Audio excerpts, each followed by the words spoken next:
Welcome back, everybody. I'm Robin from Great Lakes Science Center. Thank you to everybody who tuned in this morning for Curiosity Corner Live, where we talked a little bit about the engineering design process and marble runs.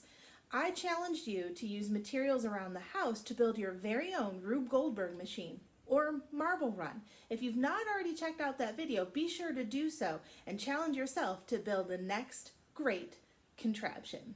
Here was my Rube Goldberg or marble run. Remember, I didn't have marbles, so it was more of a cat toy run. The ball was going to start at the top, jump down, go down to the next ramp, all the way down to the end until it landed on the bottles and into the cat toy. Let's see if it worked. Come with me. All right, here we go.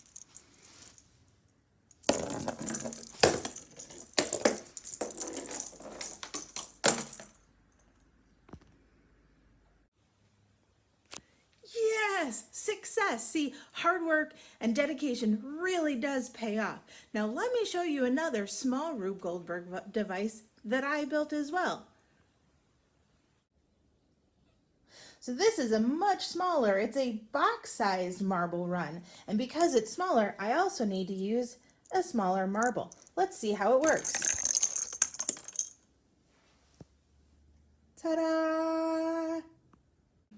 We definitely want to see your devices at home, so be sure to follow us on social media, share your photos and videos so that we can see your engineering design process at home, and remember to tag us at #StayCuriousCLE.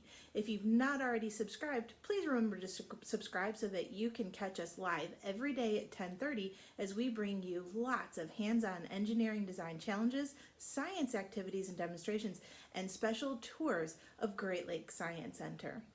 Remember to stay curious.